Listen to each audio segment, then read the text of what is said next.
Welcome to Dan Really Likes Wine with Pick and Pay and a week of award-winning wine. Now there are loads of award shows across South Africa, indeed across the world, where South African wines get recognition. And as a result, you can often walk into a supermarket and see what looks like a small glass Christmas tree, stickers everywhere as a wine celebrates, having won the Bulgarian International Chardonnay of the Year award or the Northern Bolivian Wine Championship's silver medal. And it's a good thing and a bad thing. A bad thing in that for consumers, you can sometimes get lost in the noise and it all becomes just a little bit too confusing, especially when a wine gets great recognition from one space, but not quite so good from another. Well, who's right? But where it is a good thing is that it does help to guide us in the direction. When we're looking at wine, we can see, well, there's a wine that has been recognized. And if you know what the wine competition is, then you're perhaps in a slightly better position to be able to say, you know what, I'm going to give that a crack because I know who's awarded that sticker and I respect their judgment. There are a lot of ones that I watch closely. Veritas is always a big one, the Old Mutual, a big one as well. There are a lot of individual ones. F&B do work with Sauvignon Blanc. There's a lot of work that Apogée do with Pinotage. Wine Magazine, in between Christian and his team giving out rankings and ratings to wine, also have regular accolades through the course of the year. And there's also the sommeliers selection, which we featured here before, where the sommeliers themselves give thumbs up to wine in some pretty cool and quirky categories. But this one here, the Michelangelo, is one of the most celebrated. Michelangelo had over 2,000 entries this year, so there are lots of people who want their wine to be appraised by the judges, and it's those judges who form the backbone of the awards, because they have judges from not just South Africa, but from all over the world. They come in unsighted, taste the wine, and as a result, often give a slightly different perspective on the wine that's chosen, and we're going to see that in just a moment, particularly with the first of the 4 wines chosen today. But just before we get into them, in terms of the awards, I had the pleasure of hosting them about a month or two back now down at the Cape Sun in Cape Town. Terrific evening, full of wine people, lots of fun.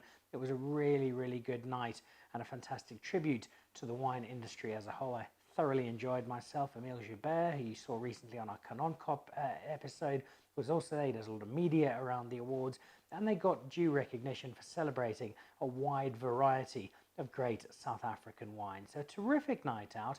And what was really interesting was that the wine was perhaps not always as expected in terms of who the winners were.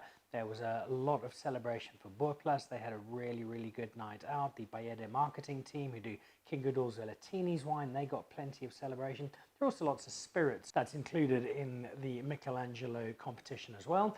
But as a wine show, we'll stick to wine for now and start with a wine that you might not have expected to see in a major awards, and certainly not to win such a big trophy, because this, the Arabella Sauvignon Blanc, won the Tsogo Sun Hotel's Sauvignon Blanc trophy. That means in the eyes of the judges, this was the best Sauvignon Blanc. Now there are a lot of Sauvignon Blancs in South Africa that deliver really good wine, and often at a considerably higher price, because this, out of Robertson, the Arabella estate, probably about 50, 60 rand a bottle, depending on where you get it. It is not an expensive bottle of wine.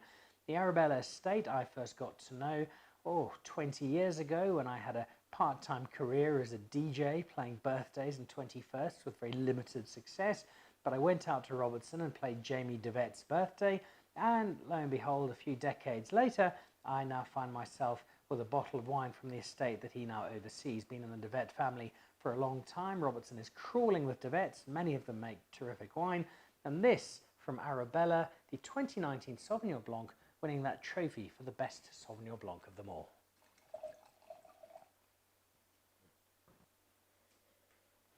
Now, the thing I love about Robertson wine is that it is hands down across the board, red and white, the best value wine area in South Africa, and it surrounds the sort of the Breede Kloof, Rawsonville areas, but Robertson at its heart, it's where you find some exceptionally good value wine. It's horse territory as well, as you can see from the label. Arabella next door to Excelsior also has a lot of horses, also has some nice wine, also priced extremely well. And so I always love going out there. The wine's good value, it's generally really nice wine, and the welcome is always terrific. The people of Robertson are great value. If you've been out to the Wacky Wine Weekend, you've seen one side of it, but I'd also recommend going out on a slightly quieter weekend, doing a bit of exploring, get lost in Robertson. It's easier than you think, and you can find some great people and some great wine. including now the 2019 Michelangelo Sauvignon Blanc trophy winner.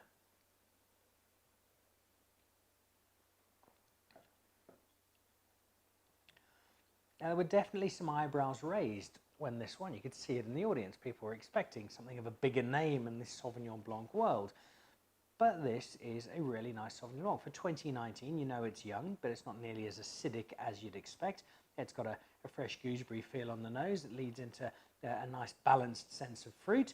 I've had it in the fridge just about the right amount of time, so it's not too cold. I'm still getting a lovely flavour out of it, but just as importantly, it's not warm, because warm white wine sits up with French rugby referees as two of the things I really don't like on this planet.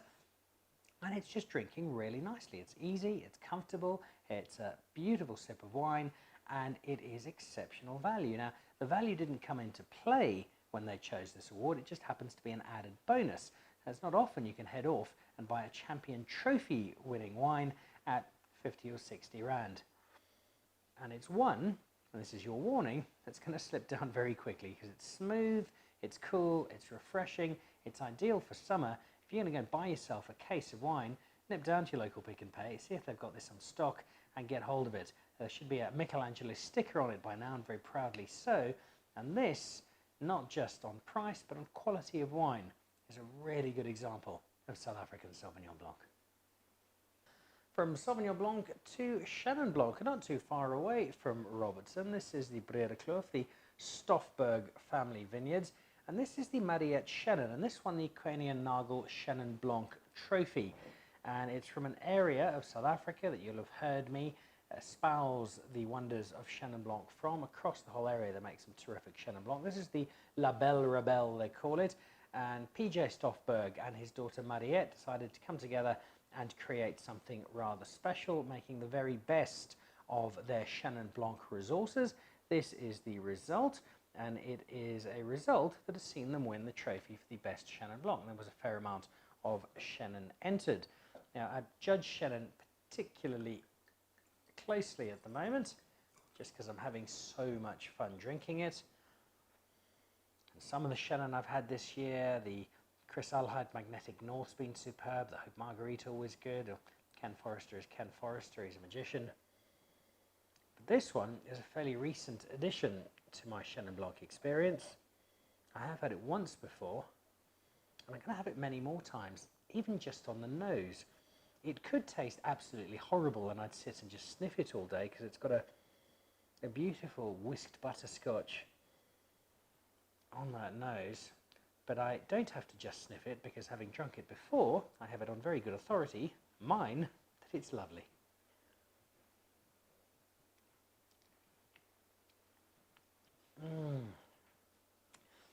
And this is why I tend to bore people to death about the merits and joys and delights of Chenin Blanc, and fight against anybody who tells me that they won't drink it, they don't like Chenin Blanc, mainly because they just haven't had any good Chenin Blanc before. Here is one to try. Trophy-winning wine. There's a lovely richness to it. That butterscotch on the nose leads into a wine it's not sweet, but it's got a really nice big fruity mouthful to it. There's almost a crunch to it at the end. And it is indicative of the Chenins of that whole valley that were introduced to me as a whole by Pete Goff-Wood, my good friend, a chef who's obsessed with Chenin from the Vierge Valley, and I understand why. And there'll be even more adherence to the Vierge Chenin after drinking this. More people will be drinking it because they'll see that it is a trophy winner and want to give it a go. It's a bit more expensive. I think this is a bit north of 200 rand a bottle. It's an investment wine. It's also Chenin Blanc you can give a little bit of time to. Just give it another 2 or 3 years, possibly even longer if you like. Already though, that rich golden colour from the 2018. Beautiful, beautiful nose, lovely fragrance. I can almost sense the judges from around the world having a sip of this and looking up going, this is just a little bit special. Well, they all agreed, they gave it a trophy, and now it's definitely one for you to add to your Chenin hit list. And sticking with whites, but this time the Hemel and Ardagh Valley, home of Pinot Noir, Pinot Noir, Pinot Noir, and more Pinot Noir. But not only Pinot Noir. I've had a lot of some of the whites from the valley, in particular the quite brilliant Albarino from Newton Johnson, but it's also a valley that has some excellent Chardonnay. And if you're in an area that's making good Pinot Noir, it's often an area that's going to deliver some pretty decent Chardonnay as well. And if you look along that valley, people like Hamilton Russell, Newton Johnson, Beauchard Finlayson are all making some lovely Chardonnay. And if you go a little bit further up the valley, the Ataraxia Chardonnay is really something exceptional. It's a beautiful place to visit. It's got an airy chapel-like feel if you go and visit it for some tasting, and they make some great Chardonnay. But this is from none of those. This is from La Vierge, and I have to be honest, I haven't actually tasted it before, because every time I go to La Vierge, I just drink their Pinot Noir. They make 4 or 5 different Pinots. They often have a few older vintages, and in between playing boule or pétanque, as I knew it, playing with friends in Mauritius as growing up on holidays over there, it is a really, really good place to drink Pinot. They've also got a lovely restaurant. They have the view. If you're driving along that Hemelanada road, it's the spot with the big deck up on your left as you're driving away from Hermanus. And a lot of people just drive past, which they shouldn't, because you should nip in and try the Pinot, but also to try the Chardonnay. And this Apogée Chardonnay is now, in its 2017 iteration, the Bidvest Car Hire Chardonnay of the Year from the Michelangelo team. Now, there were 2 Chardonnays that did extremely well. The Creux de Constantia got the overall wine Grand Prix. It's a lovely wine, and it had the guys from Creux de Constantia very happy indeed. But the guys from La Vierge also had collective smiles, because this got the trophy for Chardonnay, and it is a wine that will add to the Pinot Noir reputation and enhance it with a white that would seem to give those Pinots a run for their money. That's a really big, strong set of shoulders on that nose. Erupts out of the glass and just yells at you, come on, drink me, give it a go. It's a really, really good nose.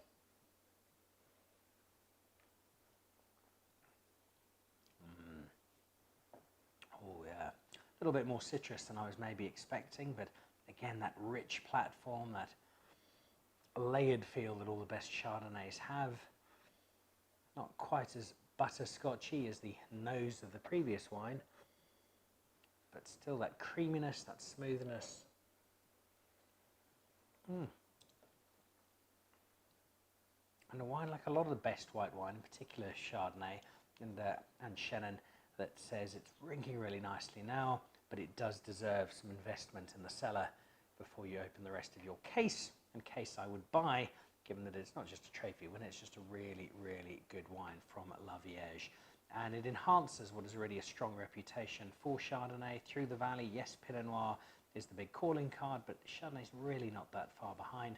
And a wine like this places the Chardonnay on level pegging with that Pinot Noir. So La Vierge's Pinot Noirs, if you're listening, you've got some serious competition on home turf. I really, really like this, but I'm also going to get hold of some more and set it aside, because I think another 3-4 years, this is the 17, give this another 3-4 years, and it's going to turn from something really good into something absolutely amazing. And then finally to a red wine from the selection of winners, the trophies, the platinums, the double golds, golds and silvers. Look out for those Michelangelo stickers as your guides next time you're in Pick n Pay doing some shopping for wine. The idiom comes from Bottega, good Italian family. Bottega is the name of one of my favourite restaurants in Johannesburg. I used to live across the road from Bottega. Sav and his team do some of the finest Italian food in a wonderfully laid back and relaxed setting in Parkhurst in Johannesburg.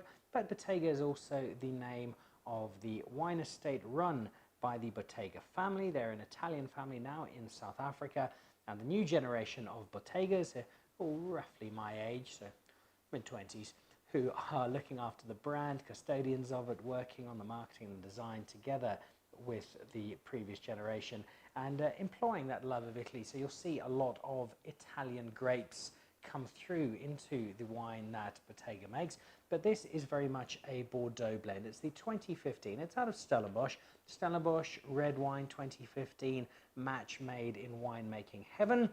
And this is a Cab Sauv Merlot Cab Franc Petit Verdot Malbec blend. There's 60% Cabernet Sauvignon there, 20% Merlot, 10% Cab Franc, and 5 each of Petit Verdot and Malbec. So there's a lot of tradition to the way they have composed this particular wine with grapes from Stellenbosch.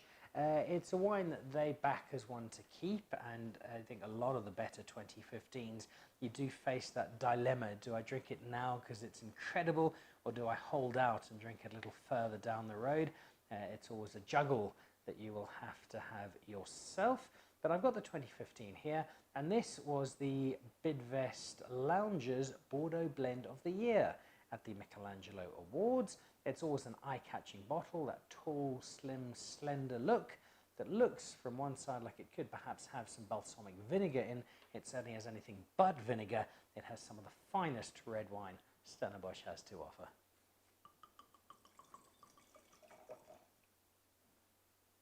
Now, the Familia Bottega recommend decanting this. It's not that old, so I don't think that is essential, but I did open it about half an hour, 40 minutes ago, just to give it a little time.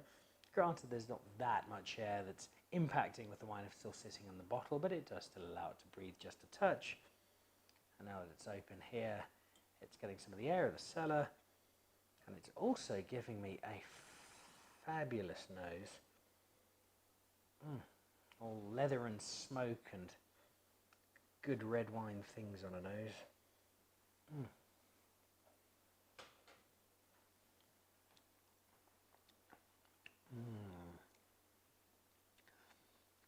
There are a few things I will look for in a red blend, in particular a Bordeaux blend, where the grapes are bigger and stronger and more robust and can have a more impact on the flavour, led by that Cabernet Sauvignon. When Cabernet Sauvignon is too young, it can be a little bit much, it can be a bit tannic, it can be a little bit harsh. This has already settled down really nicely. It's smoothed over by some of that Merlot and the other grapes in there, just adding a bit of variety.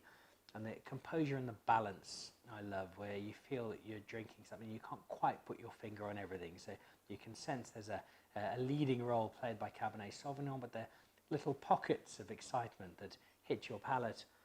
And you look through and you try and work out which one leads to which. And you could be very pretentious and say that you can pick up that 5% of Petit Verdot exactly on the palate.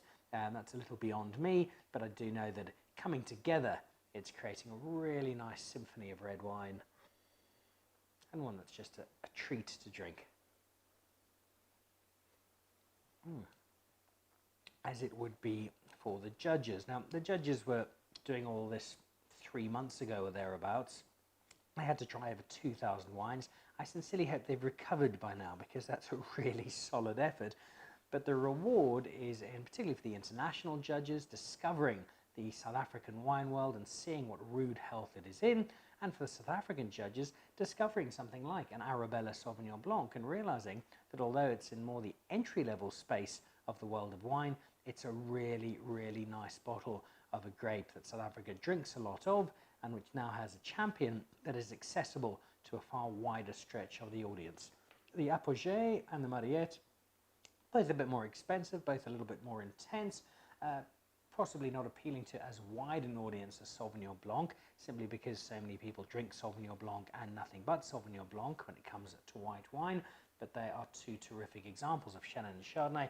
And then this, a lovely, lovely Stellenbosch red blend, led by that Cab Sav, and a worthy winner of that Bordeaux trophy.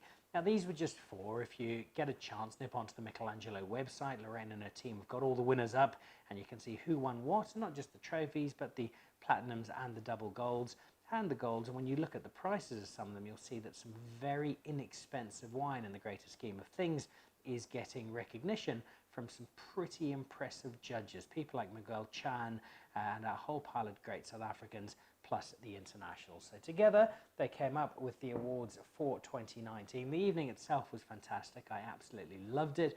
Huge number of people, winemakers in tuxedos rather than barefoot in rugby shorts. It made a pleasant change, and one I think they revelled in as well for their big night out for the year, and for all of the winners, extra celebration. But the real winners for me, the South African wine drinking public, because we've now got expert opinion on a whole selection of wine. So when you go shopping and it all just looks a little bit intimidating, it's all a little bit much, well, hang on, there's a Michelangelo sticker. It's a great selection of judges from around the world. It's a pretty good indication that you're going to get a wine that should get a thumbs up. So go out, purchase, explore, discover, Find some wine you haven't had before, try some varietals you haven't had before, and with a little guidance from the Michelangelo Awards, I've got no doubt you'll find some new favourites as we wrap up 2019. Next week we start looking at some wine for Christmas as you put together both your cellar and your gifts, what to drink with turkey, what to give your mother-in-law. We'll have all of those for you, and in the interim make sure you're down at Pick n Pay, grab that Smart Shopper card if you haven't got one already, become a member of the Wine Club, it's free, loads of extra points, free delivery on wine over a certain cost and access to some super deals. It is an absolute no-brainer and a great way to pick up some Michelangelo Award-winning wine as well. Have a great wine drinking week. Cheers.